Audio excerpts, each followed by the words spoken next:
কদিন আগে CAG report হাইকোর্টে মালদায় এসেছে, 100 কোটি টাকা দুর্নীতি হয়েছে শুধু বন্যার ত্রাণে।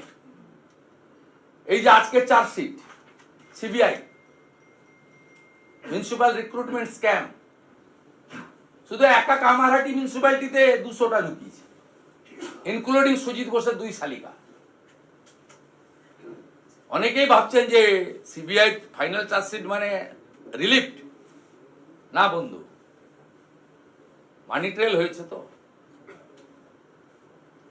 পিএমএলএ কার আছে? Wait and see. আইনের বাইরে যেতে পারবেন না, দেশের আইন এখনো জিন্দা আছে, আমরাও ছাড়বো না।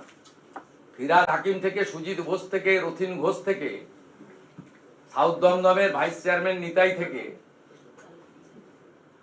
ছাড় কেউ পাবেন না। কামারহাটির গোপাল সাহা থেকে ব্যারাকপুরের উত্তম দাস, 17টা চেয়ারম্যান, ছাড় পাওয়ার কোনো জায়গা নেই। ভারতীয় জনতা পার্টিকে আনুন, মে মাস থেকে চোরেদের ডুগডুগি বাজিয়ে ছেড়ে দেবো।